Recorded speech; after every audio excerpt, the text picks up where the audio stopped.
Yang kedua, kalau Bapak di kamar mandi. Bapak di kamar mandi tidak boleh ada lafaz Allah kan? Nabi saja melepas cincinnya ada tulisan Allah. Maka Bapak nggak boleh, walau misalnya contoh, ada yang rumahnya itu kamar mandinya dekat sama pagarnya, Pak ya. Jadi orang ucap salam di pagar atau di depan pintunya itu, dia kedengeran. Maka dia nggak perlu untuk mengucapkan atau menjawab salamnya. Jadi kalau di kamar mandi juga nggak perlu. Yang ketiga, siapa Pak yang nggak wajib menjawab salam? Ahlul kubur. Orang yang dalam kubur tidak wajib menjawab salam. Kalau jawab salam malah serem kan Pak? Kan sunnahnya kita masuk ke pemakaman mengucapkan salam kan? Maka yang di alam kubur tidak wajib menjawab salam. Itu intermezzo ya. Jadi itu tidak wajib. Dan salam yang wajib dijawab yang kita dengar dan yang ditujukan kepada kita. Jadi kalau kita misalnya, mohon maaf, kita kan kadang-kadang pakai headset ya Pak ya, mungkin pernah pakai headset atau earphone, terus ada orang yang salam masuk ke ruangan, kita nggak dengar, kita nggak boleh, woi, gue ngucap salam, nggak jawab, itu nggak boleh Pak, karena dia nggak dengar Pak. Tapi kalau dia mendengar dan memang disampaikan kepada kita, maka kita menjawabnya. Itu ucapan salam. Maka harapan Nabi SAW itu ketika Islam datang mempersatukan kaum muslimin. Salah satunya dengan ucapan salam. Dan kalau mengucap salam jangan pilih-pilih Pak. Di tempat itu beberapa kajian itu banyak yang mengucapkan salam hanya kepada teman pengajiannya. Kalau beda pengajian dia nggak mau ucap salam. Kamu doain ya. Kamu mau doain. Padahal itu adalah kebaikan untuk kita. Dan kalau kita doain orang itu, kan orang itu ngedoain balik kita. Yang kita harapkan itu doa kepada kitanya itu sebenarnya. Maka saya sering sampaikan, dahulu Nabi SAW datang membawa Islam, mempersatukan orang yang berselisih. Hari ini berapa banyak orang semakin belajar Islam, justru mereka semakin berselisih. Berarti ada yang salah. Dulu Nabi datang Islam mempersatukan, sekarang orang belajar Islam justru semakin berselisih. Maka harus ada yang diperbaiki di sana. Itu yang pertama, saling mengucapkan salam. Kita sampai jam berapa Pak? Habis.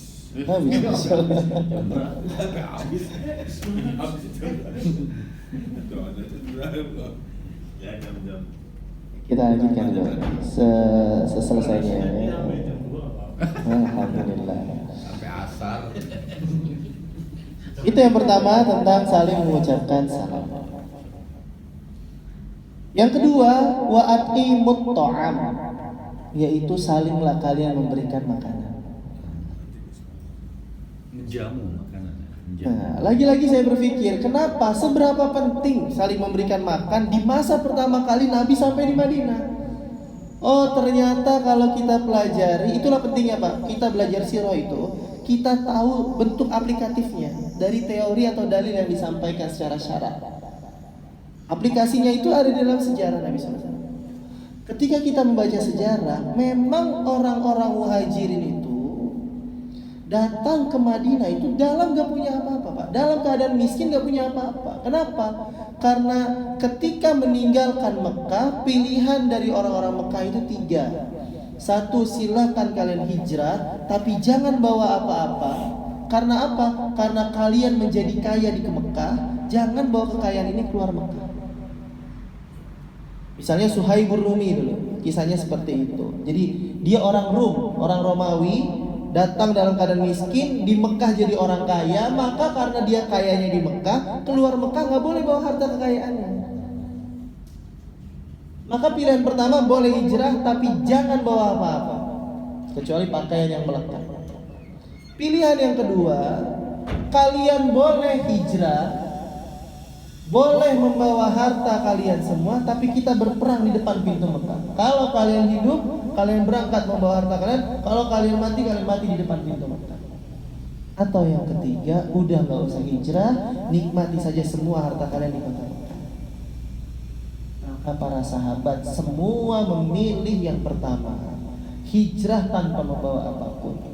Hatta Abdurrahman bin Auf, Utsman bin Affan yang terkenal kaya, itu berangkat hijrah gak punya apa-apa. Maka nanti di Madinah karena memang takdir dari Allah dia menjadi seorang agnia, orang kaya raya, tetap aja jadi kaya Pak. Cuma minta untuk ditunjukkan pasar saat itu kan, tunjukin aja saya pasar. Orang Ansor tuh luar biasa Pak, punya isar. Isar itu mendahulukan kepentingan saudaranya daripada dirinya sendiri. Ditawarin, ini saya punya rumah, rumahnya bisa dibagi dua, kamu tinggal di sini, saya yang di sini. Sampai titik puncaknya itu istrinya bisa dibagi tuh Pak. Kalau yang istrinya dua itu nanti bisa dikasih. Nanti saya ceraikan yang ini, nanti kamu nikah dengan istri yang itu. Itu sampai segitu.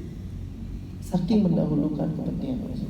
Nah, karena dulu orang-orang muhajir itu miskin dan lapar, maka kata Nabi SAW, yang kedua amalan istimewa hari ini adalah di pertama kali Nabi hijrah, wa at'imut ta'am, salinglah kalian memberikan makan satu sama lain. Dan di hadis yang lain, salah satu amalan yang paling dicintai oleh Allah adalah sururun yudkhiluhu 'ala muslim.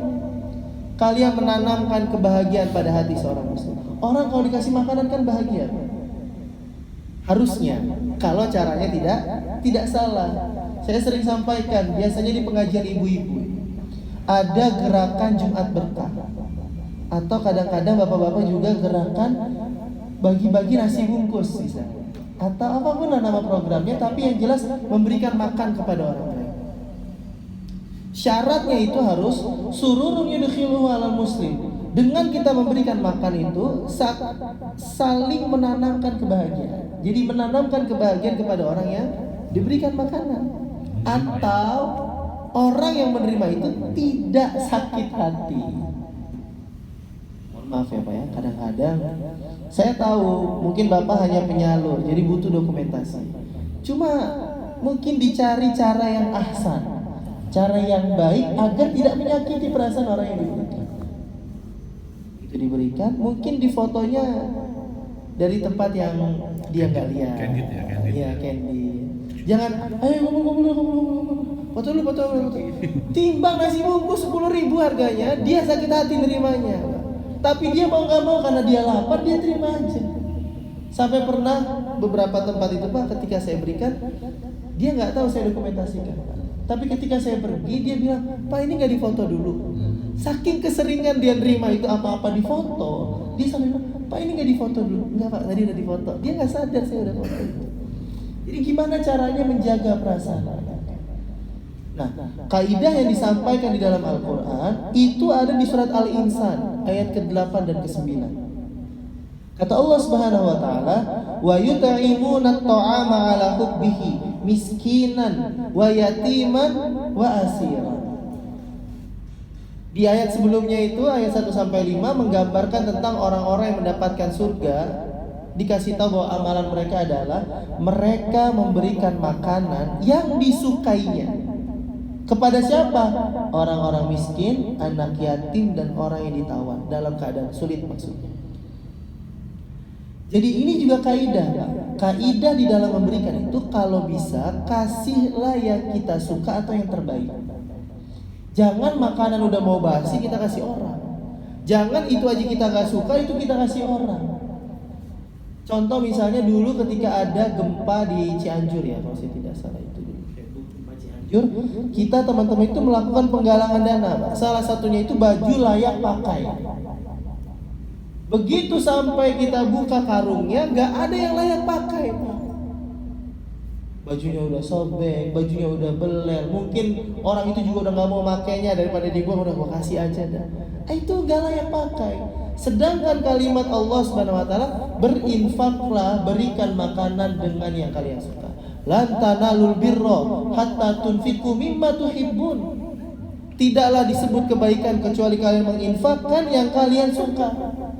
Jadi kalau ada baju masih bagus, semakin berat kita mengeluarkannya, semakin besar nilainya di hadapan Allah. Ini baju masih bagus, ini saya suka, maka semakin kita mengeluarkannya itu semakin besar. Itu kisah Sauban.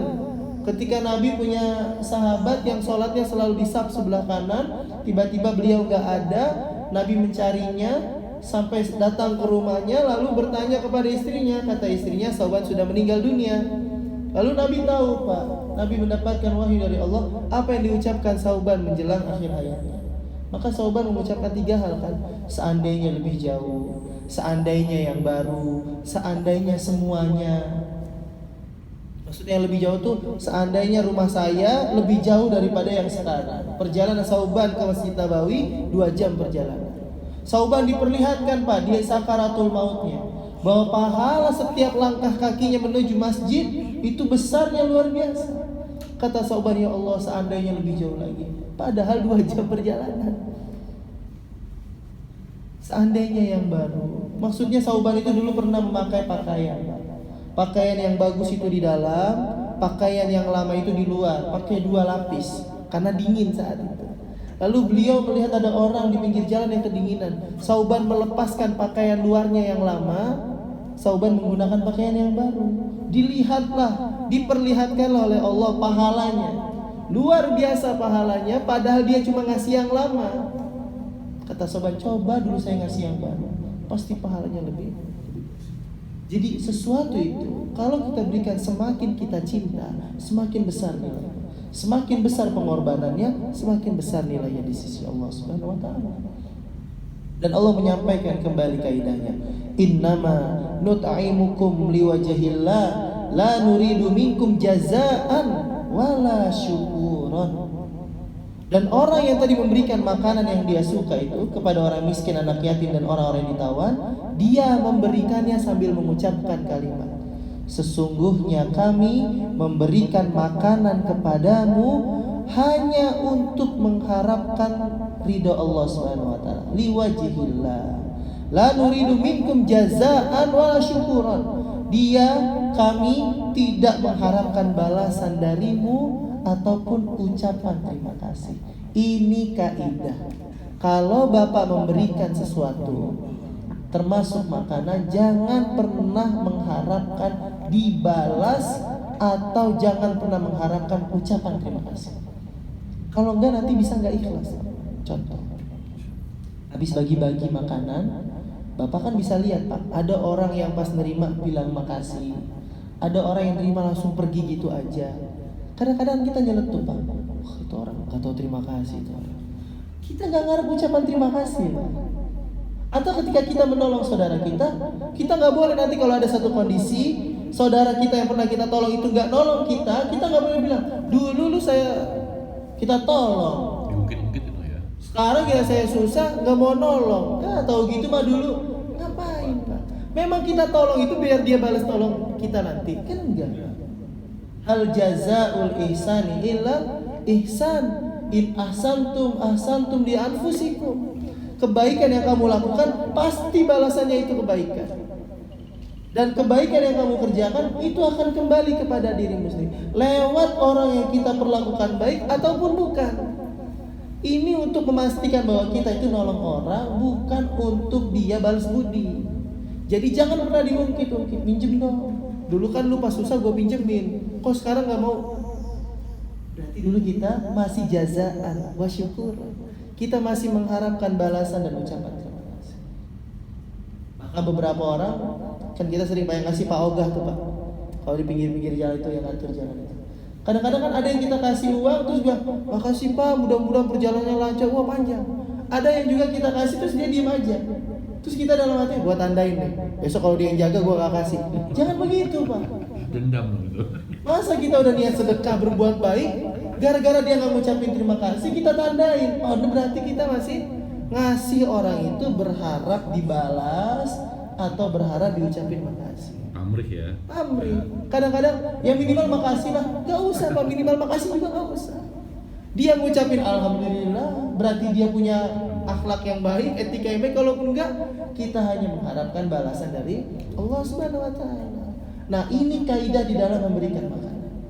Jadi kalau kita sudah saling memberikan makanan, pastikan bahwa kita melakukannya untuk menghidupkan sunnah Nabi sallallahu alaihi wasallam. Kadang-kadang ada orang yang itu memang orangnya royal. Dikit-dikit dia yang traktir. Tapi kadang-kadang orang traktir itu dalam hatinya biar dipanggil bos, biar dianggap orang yang royal, biar dianggap orang yang memang banyak harta. Nah itu hati-hati Pak. Jadi kalau bisa mulai sekarang, setiap kita niat untuk menraktir orang, niatkan untuk menghidupkan sunnah ini, yaitu wa yut'imuna at'am, saling memberikan makanan. Begitu orang itu makan dari apa yang kita berikan atau kita berikan, mengalir kekuatan lewat darah-darahnya dari makanan tersebut, dia melakukan ibadah, itu ada sumbangsi dan kontribusi kita di dalamnya. Kita mendapatkan limpahan pahala. Maka kalau melakukan ini, pastikan dilandaskan dengan ilmu. Maka mulai sekarang kalau ngucapin salam, di dalam pikiran kita tuh ini sunnah, pahalanya besar, amalan yang mengantarkan kepada surga. Kalau kita memberikan makan kepada orang lain, pastikan di dalam pikiran kita, oh ini sunnah, ini pahalanya besar, bahkan mengantarkan ke dalam surga. Jadi kalau kita lakukan ini, insya Allah kita bisa masuk ke dalam surga. Amin ya rabbal alamin. Dan ini baru 2 poin, sudah jam 1. Insya Allah poin ketiga dan keempat nanti kita lanjutkan kalau ada di pertemuan ya. Insya Allah. Baru 2 ya Pak ya, yaitu mengucapkan salam dan saling memberikan makanan. Bagi yang mau bertanya dipersilakan. Ya. Mama nih. Mas Maman. Halo, Mas Maman. Sini biar kelihatan. Ini masuk TV nih. Assalamualaikum warahmatullahi wabarakatuh. Waalaikumsalam warahmatullahi wabarakatuh. Jawab salamnya Mama tuh. Saya sedikit mau nanya nih Pak. Saya dulu masih bujangannya itu Pak. Saya sering main sama orang Ambon Pak. Akrab pemaku Pak ya. Bergaul atau Orang iya orang Seram katanya, kampungnya Seram. Dia kalau setiap main ke tempat saya ketok-ketok pintu mengucapkan salam, tapi dia bukan muslim, bukan Pak. Nonis. Tapi saya sehat juga sih, jangan berubah. Terus gimana Pak kita menjawab temannya itu, apa kita ada ini dosa apa enggak gitu? Jadi menjawab salam orang non muslim, itu pertanyaannya Pak ya? Iya. Hukum menjawab salam orang non muslim. Ada yang lain Pak? Biar sekalian. Oh gini Pak. Kan misalnya saya ketemu Ustaz, Assalamualaikum. Terus Pak Iwan dengar, apakah Pak Iwan ini perlu menjawab salam gitu? Iya. Kan saya tunjuknya ke Iya. Ustaz nih, itu aja Ustaz. Sama, satu lagi Ustaz. Iya. Kalau tadi itu Mas Maman itu lagi duduk, terus Agrobat yang maklum aja agrobat. Kalau saya bertanya gini, kita kan tadi ya niatnya bersalam itu dalam hati kita kan saling mendoakan. Kebetulan kita nggak tahu kan kalau di tengah perjalanan ada orang. Karena saya ngalamin nih, saya pernah nih lagi di mall ada anak-anak Arab. Dia duduk situ, dia mengamati saya. Tahu-tahu dia jalan salam saya, assalamualaikum. Wih, kaget juga saya ini, nggak kenal kan ya? Apa dia karena lihat profil saya seperti ini gitu? Nah, bagaimana kalau kita sekarang bersalam? Kan niatnya baik dari yang mendoakan ya. Ini lewat orang, assalamualaikum warahmatullahi wabarakatuh ya. Ini orang muslim atau bukan? Nah itu bukan. Iya. Dikhawatirkan Saja. kita mengucapkan salam kepada non muslim. Non muslim ya. Ya. Itu aja Ustaz. Terima kasih. Oh iya, masih ada kali ya. Lagi Mas Orang itu kita kan bisa berapa kali ya? Berapa kali? Ucap salam itu Sekali aja bolak-balik terus ngucapin salam lagi. 10 kali. nggak apa-apa juga sih, pahala banyak itu. Firman. Yang pertama, hukum mengucapkan salam kepada non muslim itu haram. Jadi kalau kita yang mulai tidak boleh. Karena bolehnya mengucapkan salam atau sunnah yang mengucapkan salam adalah kepada muslim. Kalau kuliah kalau tidak tahu nggak ada masalah. Tapi yang kita ucapkan salam secara umum kepada yang muslim saat itu. Taruhlah di kantor itu ada yang muslim 5, yang non muslim 2. Niat itu kan, amal itu tergantung niat. Niat kita memang ucapin salam kepada yang muslim. Yang non muslim ada di situ memang nggak kita ucapkan salam. Tapi kalau udah tahu dia non muslim, terus kita misalnya tadi ketemu orang Ambon kan, Assalamualaikum Bon, nggak boleh. Bukan karena Ambon ya, karena non muslimnya. Dikiranya rasis karena orang Ambon. Tapi sebaliknya, menurut Imam Nawawi, kalau menjawab salam orang non muslim itu boleh, tapi hanya sampai kalimat waalaikum. Riwayat yang lain bahkan kalau Imam Nawawi sampai waalaikumsalam, stop sampai situ. Warahmatullahi wabarakatuh nggak boleh. Waalaikum. Waalaikum atau waalaikumsalam. Ada riwayat yang mengatakan menjawabnya dengan waalaikumsalam itu karena Nabi didatangi oleh orang yang memang mengucapkannya assalamualaikum. Jadi kecelakaan untukmu wahai Muhammad. Dan yang balas itu Aisyah, Pak. Bukan Nabi SAW. Waalaikumsalam, kamu juga celaka. Aisyah yang membela. Bukan Nabi ngucapin. Tapi ini nggak boleh. Dia ngucapinnya baik, kita jawab waalaikumsalam. Dia ngucapin selamat, lu celaka. Dia ngucap selamat, kita bilang lu celaka. Dia tidak diperbolehkan. Maka cukup sampai waalaikum atau waalaikumsalam. Itu menurut pendapat Imam Nawawi. Kalau orang muslim. Waalaikum. Waalaikum aja. Waalaikum atau waalaikumsalam. Dan itu pun tidak ada kewajiban, Pak. Ini kan karena wajibnya kalau dia sesama muslim. Tapi kalau dalam bentuk etika atau adab, nanti misalnya dia, oh lu nggak jawab sih, maka jawab waalaikum. Jadi nggak jawab juga nggak apa-apa. Nggak jawab nggak apa-apa, karena ini hukum untuk sama muslim. Jadi kalau orang yang non muslim ucap nggak ada kewajiban ucap, nggak ada. Ya. Jadi seperti itu. Apalagi tadi pertanyaannya Pak? Kalau tadi ada yang ucap salam ke kita, tapi ada orang lain yang dengar, wajib nggak menjawab? Tidak, tidak wajib. Ya, tapi kalau dia mau jawab, silakan aja. Dia merasa didoakan, oh saya udah doain.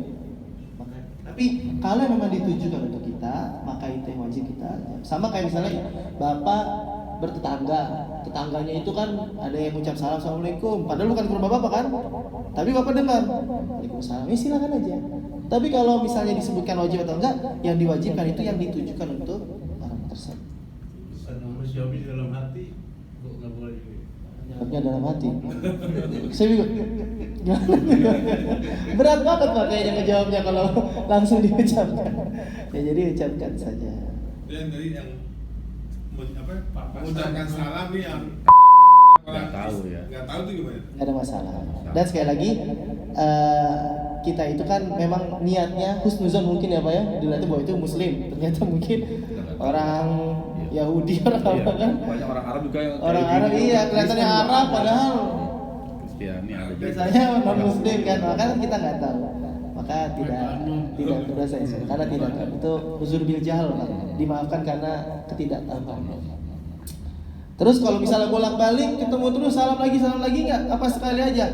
Oh kalau kita lihat contohnya Pak yang dicontohkan Nabi dan para sahabat, Nabi itu pernah bertemu dengan sahabat lalu mengucapkan salam. Lalu mereka berjalan bersamaan lalu dipisahkan dengan sebuah pohon. Jadi ada pohon Pak yang mau ngomong nggak begini jalannya tapi begini. Ulang lagi. Begitu ketemu ngucapin salam lagi. Apa hadisnya? Yaltaqiyani wa yatasafahani. Kalau ada dua orang yang beriman bertemu lalu dia saling berjabat tangan mengucapkan salam, maka Allah sedang hapuskan dosa-dosanya sampai mereka berpisah. Para sahabat beranggapan begitu dipisahkan dengan pohon, maka dia pengen lagi diguguri dosanya, mengucap salam lagi dan berjabat tangan. Maka selama majelis itu, misal contoh Pak, tadi Bapak datang ke sini lalu berjabat tangan mengucapkan salam, ini kan satu majelis Pak. Selama satu majelis ini sedang digugurkan dosa-dosa sampai mereka berpisah. Kalau yang tadi nggak ngucap salam gak jabat tangan ya nggak dapat pengguguran dosa. Maka kalau udah dia berpisah, bertemu lagi di majelis yang berbeda, ucapkan salam berjabat tangan, nggak ada masalah. Jadi itu tinggal keinginan kita untuk menghidupkan sunnah. Karena sunnah itu mendapatkan pahala dikerjakan, ditinggalkan tidak masalah. Tapi kita rugi karena bisa dapat pahala kita nggak ambil. Tapi kalau wajib itu bagi yang menjawab. Siapa yang terbaik? Yang terbaik adalah yang memulai mengucapkan salam. Ya.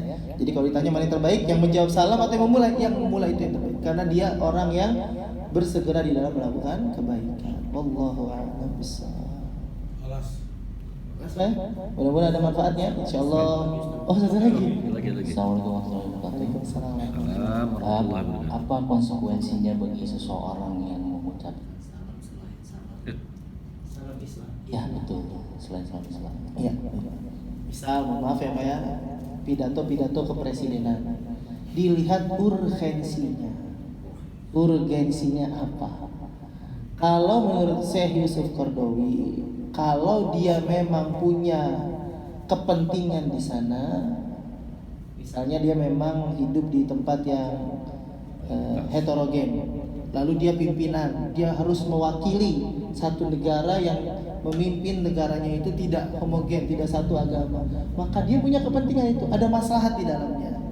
Sedangkan kaidah fikihnya darul mafasid muqaddam ala jalbil masalih, menghindari mafsadat lebih baik daripada mengambil manfaat. Maka karena nanti dikhawatirkan ada mafsadat yang besar, dianggap tidak toleransi, maka itu diperbolehkan. Tapi kalau kita cuma tua RT, dan itu sudah menjadi mafhum, sudah menjadi orang paham semuanya, nggak perlu. SM gitu. Coba ngerti juga enggak kita itu kan ucapan ikut aja kita Pak. Enggak perlu. Boleh Pak. Ya. Di rapat dinas. Pokoknya dilihat maslahatnya saja. Ada masalah. Personalnya memang kalau cuma 1-2 orang buat apa Pak? Dia kan udah ngikut mayoritas. Ini kalau pendapat saya pribadi. Tapi kalau memang sangat heterogen, seorang pimpinan negara menjamu tamu kenegaraan yang dari luar negeri, masa dia cuma assalamualaikum misalnya nggak mengucapkan salam dengan kesejahteraan untuk yang lainnya. Maka itu diperhatikan saja tentang maslahat yang didatangkan atau mafsadat yang didatangkan. Tapi kalau cuma personal nggak perlu, Pak. Nggak perlu dan juga nggak ada kepentingannya juga kita untuk mengucapkan itu. Tapi kalau kita memang tokoh, pimpinan yang memang di dalamnya itu sangat banyak orang-orang yang berbeda dalam bentuk penghargaan, menghormati dan sebagainya, diperbolehkan. Mungkin dengan ucapan assalamualaikum dan salam sejahtera untuk kita semua cukup Pak. Nggak perlu ada yang berkaitan dengan kebiasaan atau adat agama lainnya. Turaker bilangin turaker. Cukup salam sejahtera untuk kita semua. Udah mewakili semuanya disejahterakan. Jangan yang aneh-aneh. Ngucapnya aja susah. Ngerti juga enggak. Lagu-laguan aja dia ngucapin gitu. Wallahu a'lam bishawab. Mungkin itu ya. Mudah-mudahan ada manfaatnya. Yang benar datangnya dari Allah dan Rasulnya, yang salah dari saya dhaif. Kita tutup dan sempurnakan dengan kafaratul majlis. Subhanakallahumma wa bihamdika asyhadu an la ilaha illa anta astaghfiruka wa atubu ilaik. Terima kasih. Assalamualaikum warahmatullahi wabarakatuh. Waalaikumsalam warahmatullahi wabarakatuh. Masya Allah, ini jamaah luar biasa nih. Gak ada tidur. Biasa ada yang tidur. Biasa ada yang tidur biasanya. Ada ya? Oh, alhamdulillah.